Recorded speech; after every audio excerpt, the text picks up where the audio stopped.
Hello class and welcome back.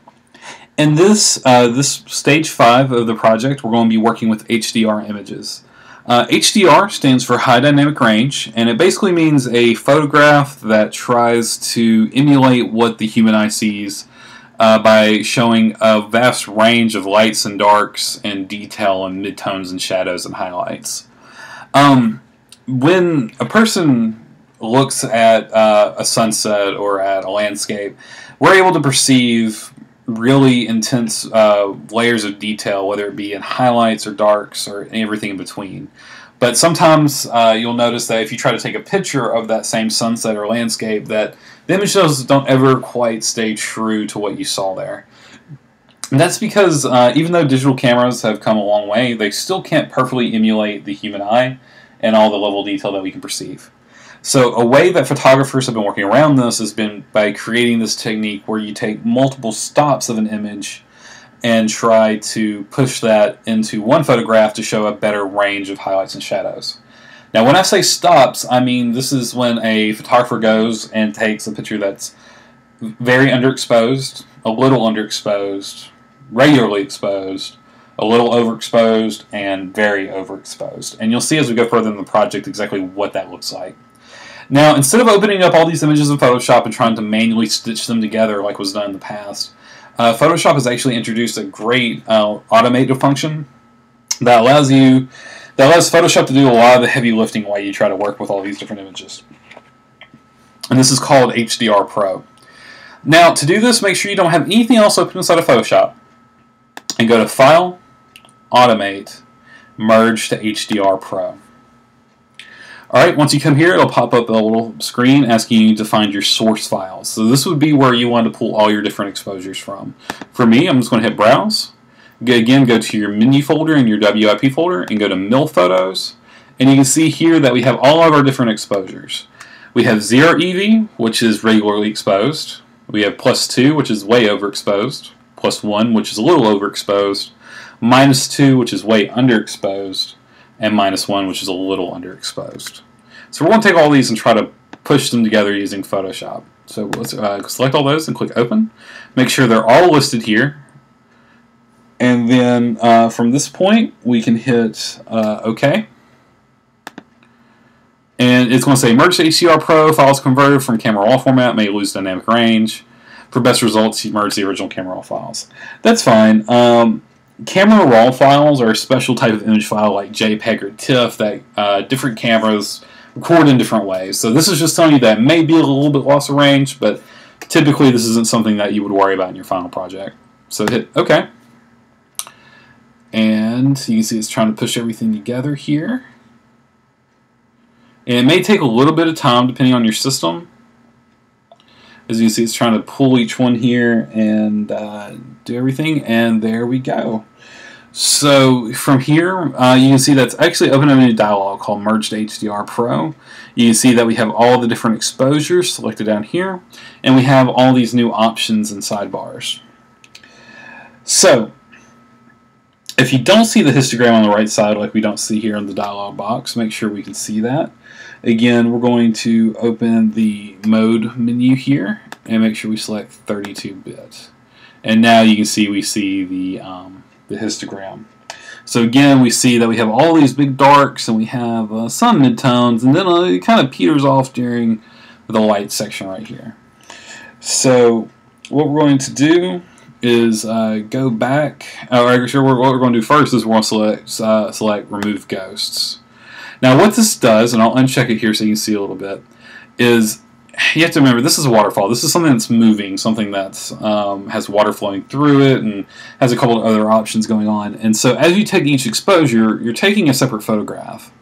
And so sometimes things might move around, things might jiggle a little bit, and the Remove Ghost options takes its best guess on how to adjust it. So you can see here it came in and adjusted the water to try to fix that as best it could. And what it does is, when the Remove Ghost option is checked, the details and areas of movement are defined by selecting one of the 5 different exposures down here. So you can notice if I select this one, EV00, that the water changes are at 1 or -1.7 or 2 or 1.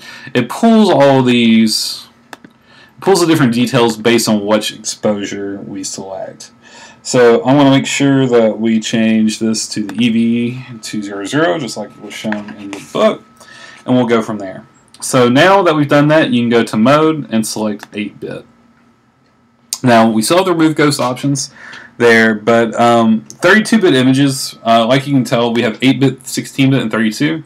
30-bit images are really large, and they create a lot of information, which creates images with a lot more detail than you would typically see.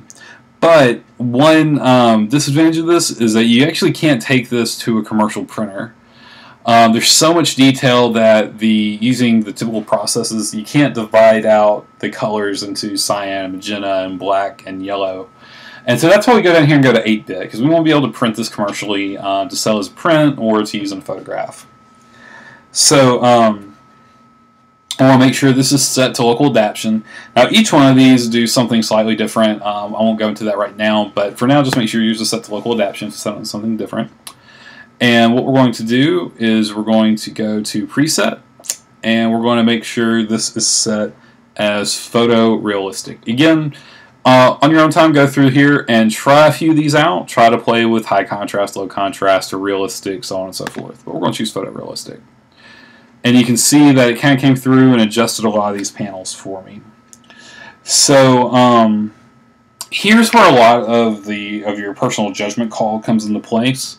For me, you know, I might push a option more or less than you would. Again, using your best judgment, go through here and play with these different sliders, and I'll kind of take you through what each one does. Now, radius kind of finds this glowing effect, and I know you can't really see it right now, but I'm going to push this radius way up. And you can see it's trying to push everything. And you can see where it's adding this kind of glowy afterglow effect to different parts of the image. So a little bit of this goes a long way. So I'm just going to keep mine around this 50s range. For strength, this determines the required tolerance between different tonal values. So what this is in a picture like this, clumps of light right here are generally graded as the same. Strength will come in here and kind of divide those up more and push them into different areas of light and dark. So I'm going to leave mine. I want mine to have a little bit more glow here, so I'm going to push it to 1.66. Gamma details. What this does is if it's lower than 1, it pushes details in the midtones, while higher versions push details on lights and shadows. So you can see if I take this under or over 1, how I'm really pushing those lights and those blacks. Versus if I bring it under gamma, which is something I prefer, I get to start to see a lot more detail here in the different midtones. Exposure, like we covered before, is lightness and darkness of an image. So I'm going to boost mine just a little bit, make the whole thing a little bit brighter. Detail affects how much of the overall sharpness of the image, so how much it pops. I like mine pretty sharp, so I'm going to boost that a little bit. Shadow and highlight affect the amount of detail in, you guessed it, the shadows and highlights of your images. So if I push this really far to 25, you can see that I'm starting to pull a lot more detail in to the shadow areas, and they're getting a little bit brighter. And I'm actually going to pull down the highlight area and try to bring that back down a little bit.